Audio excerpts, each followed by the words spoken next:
Todo el mundo sabe algo del rey Salomón, de su existencia, de su relación con la historia sagrada judeocristiana, de su presencia en la Biblia. Es un conocimiento general, superficial. Lo que es desconocido era que era un rey sabio, que era un rey mago, vinculado con la custodia de grandes secretos, de anillos mágicos, de arcángeles y de toneladas de oro. Un enigmático rey que tenía una misión de otro mundo y que construyó un templo legendario. El tema de hoy es el enigmático rey Salomón.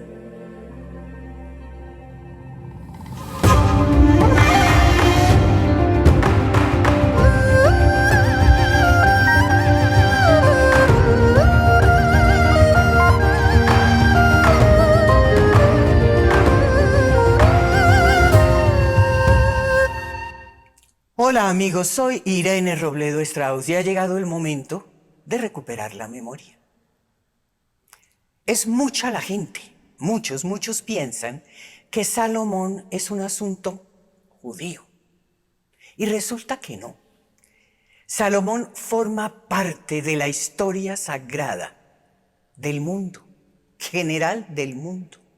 Salomón es un enorme puente entre ese mundo antiguo, antes del diluvio, y la civilización presente.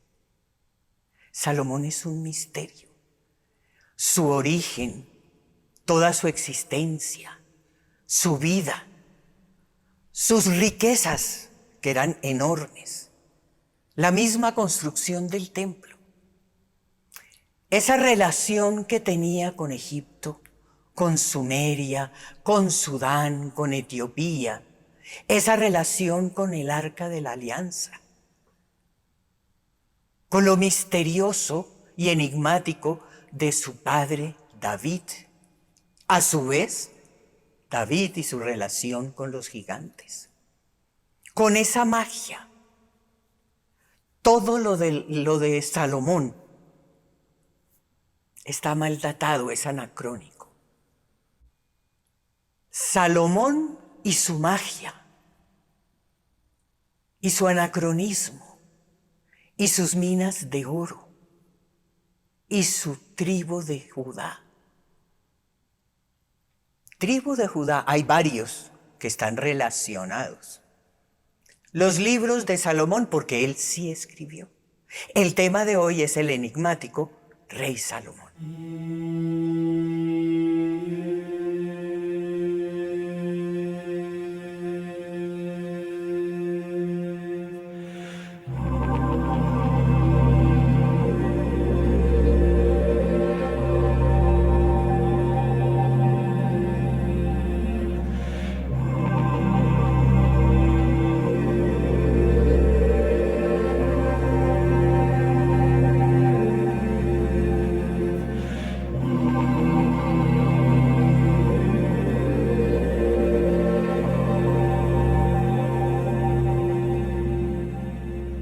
Pero antes de comenzar con este tema del rey Salomón, yo los invito a que se suscriban, a que le den like, para que este video sea más investigado.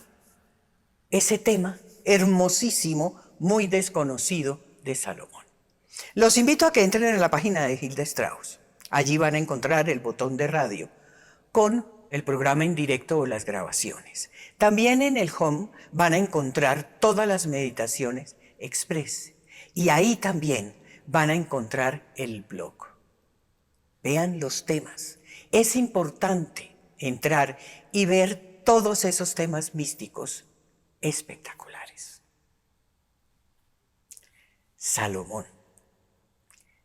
Salomón es un reto. Salomón es uno de esos personajes aparentemente muy conocido. Pero Salomón es de los más desconocidos.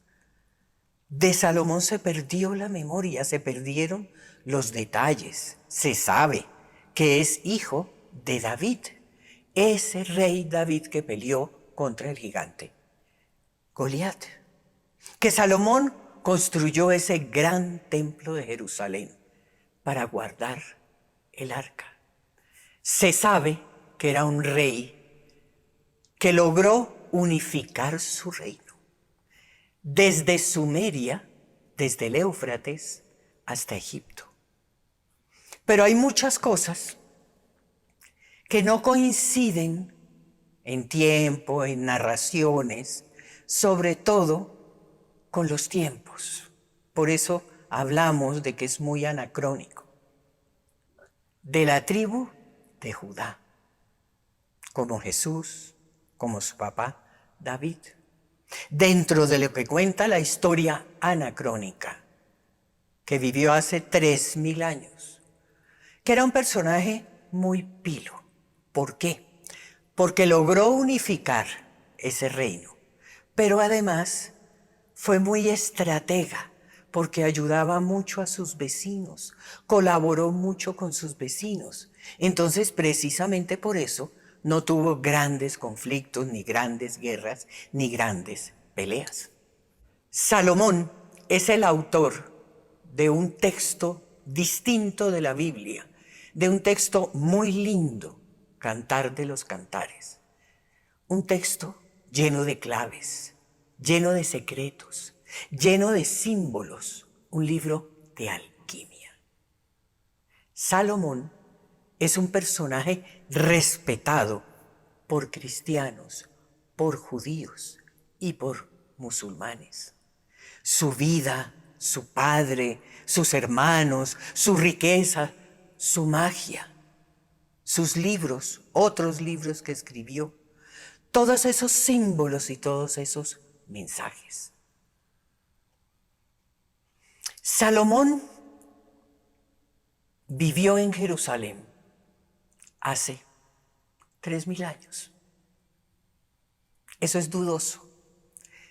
Pero tenemos que hablar de 3 reyes absolutamente legendarios, o permítanme decir, leyendarios, de leyenda. Está Saúl, que no era el padre de David. Saúl señaló a David como su heredero, como el que lo seguía, el que iba a ser el próximo rey. David sí era el padre de Salomón. Resulta que David fue el segundo rey, ese que peleó con Goliat. Hay los documentos, hay las narraciones que dicen que Goliat medía 6 codos y un palmo. Cuando se hacen la transferencia, cuando se cambian esos codos y ese palmo a centímetros, a metros y a centímetros, estamos hablando de 3,5 metros. Los documentos, las historias dicen que David medía más o menos 2,10, 2,20. Al lado de Goliat, pues Goliat era un gigante. Pero el tamaño de Goliat, esa estatura, eso entró en estado de negación. Eso no lo aceptan, eso dicen que eran unos coditos más chiquitos, unos palmos más chiquitos, que era imposible que hubiera gigantes, etc. Y precisamente por esa lucha de David con Goliat es que también marca un anacronismo. Goliat era un hijo de Nefilim y David era un hijo de Elohim. Y las fechas están erradas. Pero estos 3 reyes pasa algo muy lindo. Saúl funda un reino. David lo pone en orden. Salomón lo unifica. Pero además de unificarlo, guarda muchos secretos, guarda la memoria, guarda todo ese mensaje precioso. Esto parece una historia que reúne 3 épocas distintas, 3 reyes. Saúl, de una época antigua, sumeria. David, de una época post-Atlante. Entonces estamos hablando después del diluvio. Y estamos hablando de una época más actual, de 3000 años, de Salomón con el templo de Jerusalén. Y nosotros siempre relacionamos a David con Goliat y a Salomón con el templo. Ahora, ¿cuál es el tema central de Salomón? El templo de Jerusalén.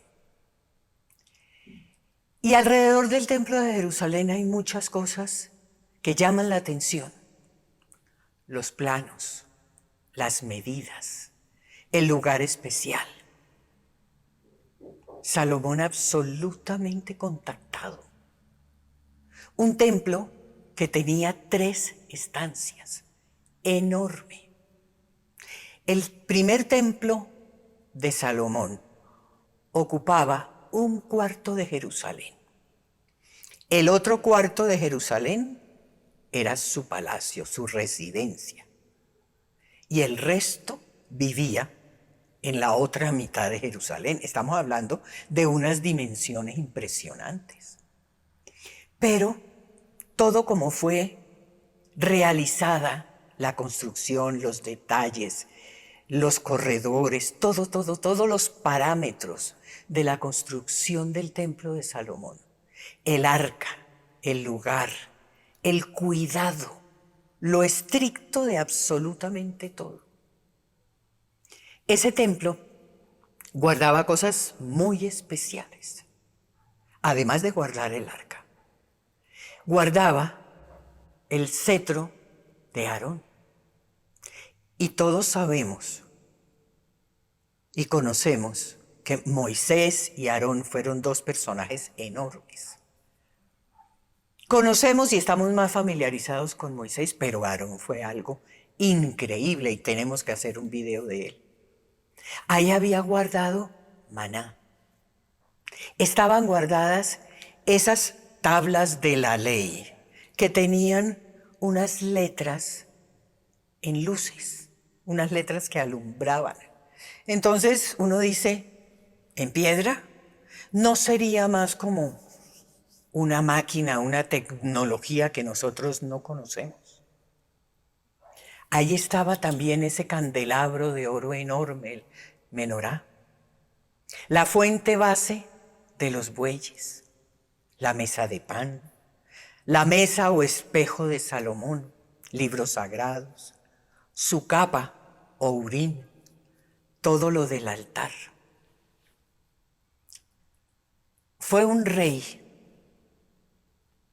que unió y congregó toda su nación con 12 distritos o 12 tribus. Ese 12 ya le conocemos muchos de sus símbolos.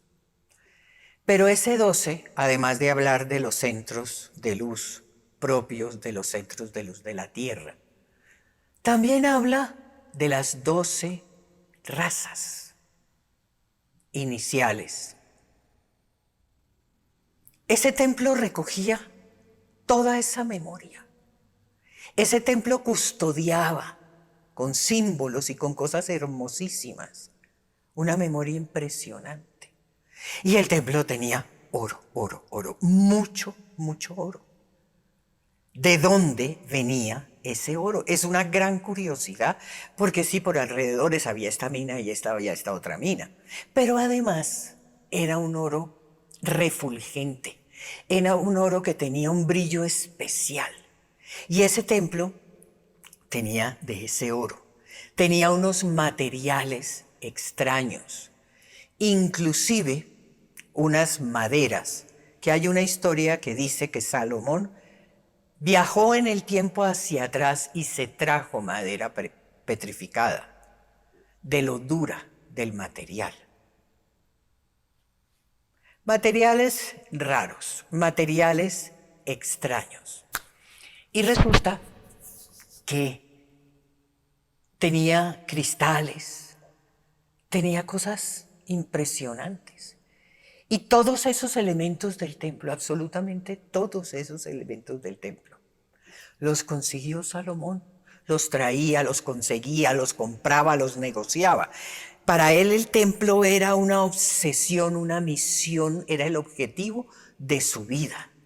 Esas enormes columnas, hermosas, decoradas, de Jaquín y de Boaz.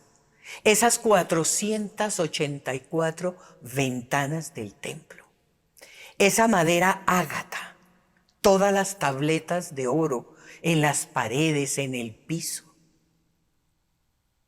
Esos ángeles de las columnas de Jaquín y Boaz, que simbolizaban la energía humana, pero que también simbolizan las polaridades de la tierra y que también tienen relación con las presencias de Jaquín y Boaz. Y yo aquí voy a poner un ejemplo. Mi mamá tenía un perfume absolutamente preferido, que era Shalimar de Guerlain. Digamos que yo salí de mi casa y mi mamá vino a la casa por algo, a traer algo, a recoger algo. Cuando yo llego a la casa, me huele a ese perfume de Shalimar de mi mamá. Y entonces ese perfume es la presencia de mi mamá. Aquí estamos hablando de que se percibe la energía de ese par de seres enormes, de ese par de energías que son la energía de Jaquín y Boaz. A eso me refiero.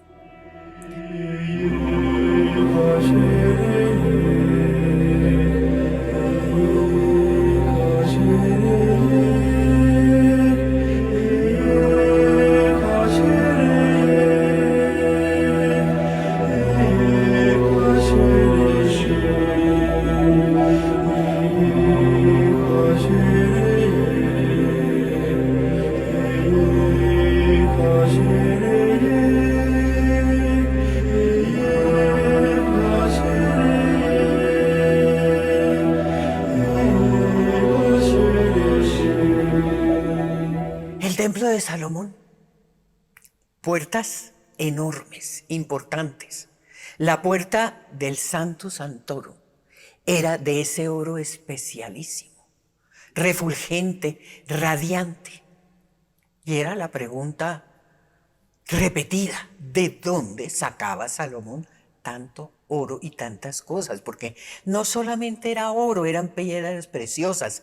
El templo, como lo mencioné ahorita, tenía unos cristales muy especiales.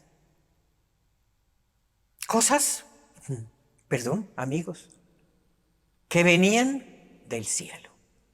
Simplemente que venían del cielo. De ese templo prácticamente no queda nada. Porque el muro de los lamentos que hay hoy, ese muro es del segundo templo. Y cuando digo que prácticamente no queda nada, lo digo ¿por qué? Porque el templo de Salomón tenía unas bodegas, tenía unos subterráneos.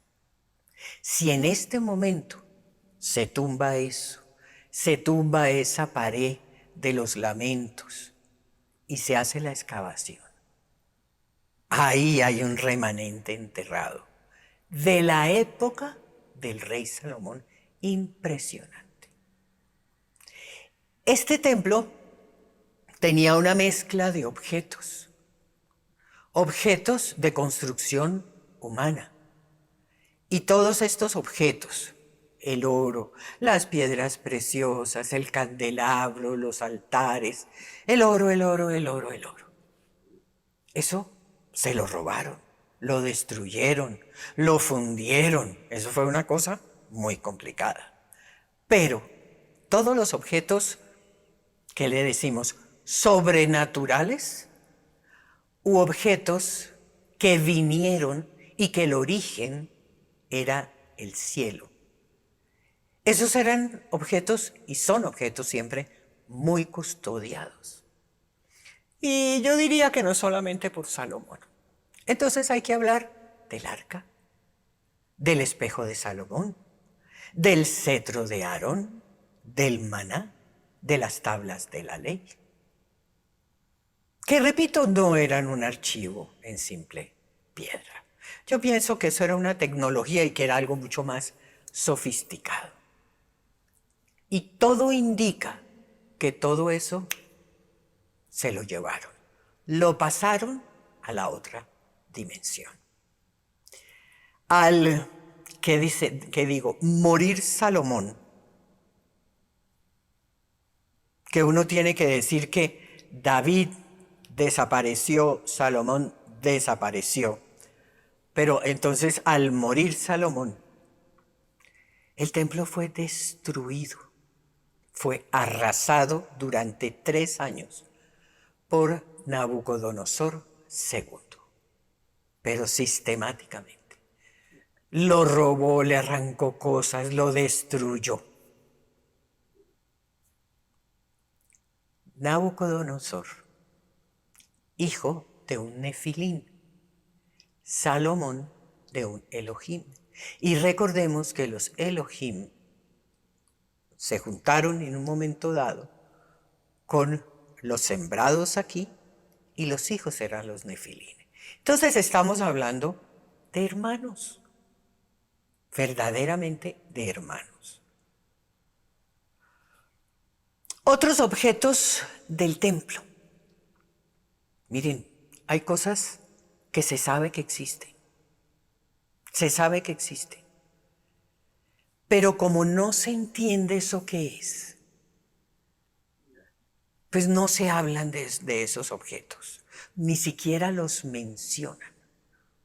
Ni siquiera.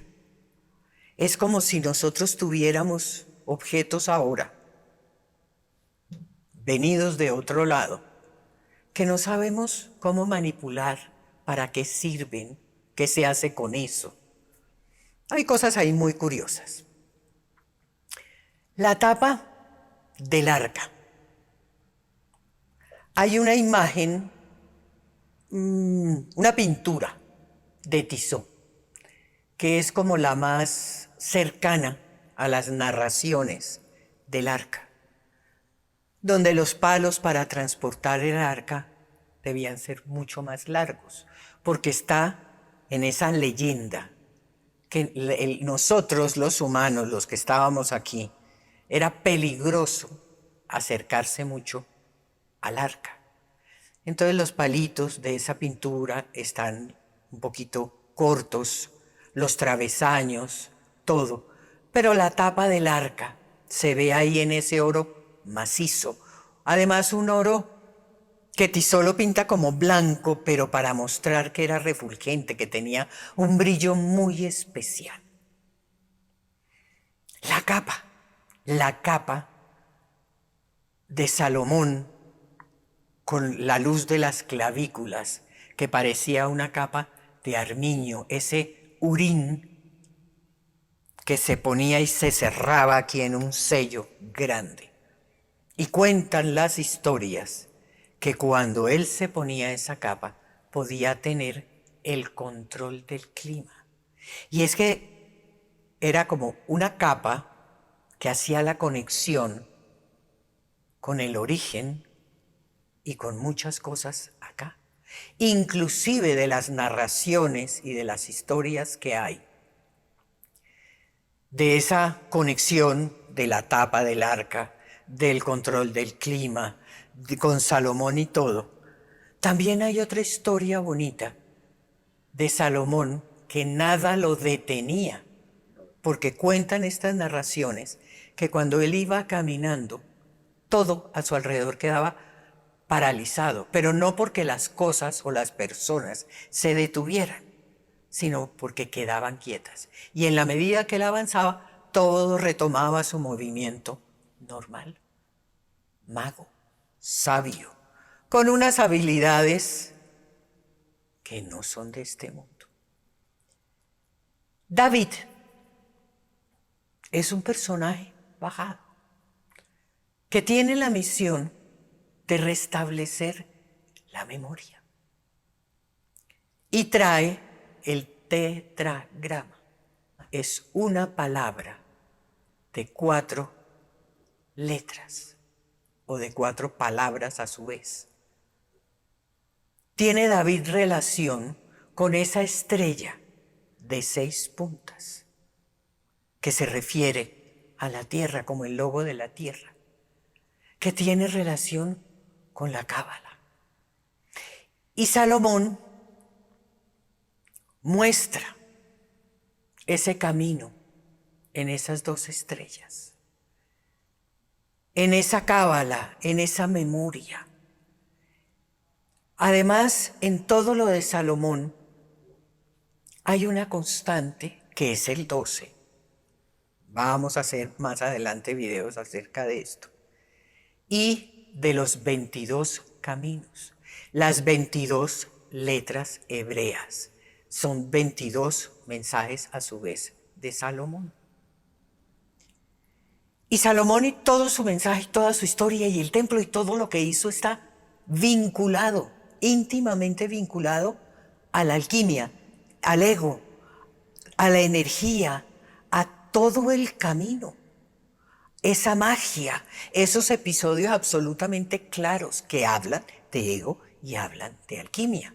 Por ejemplo, cuando Salomón recibe el anillo de Sabaoth, ese anillo de Sabaoth es para dominar los demonios. ¿Y cuáles son los demonios? Los egos. Y también es para buscarlos y hacer ese viaje y esos encantamientos. Y miren la similitud con lo que hablamos y hemos comentado del Bhagavad Gita, donde se habla de mimetizarse, de meterse en las filas enemigas y encantarlos.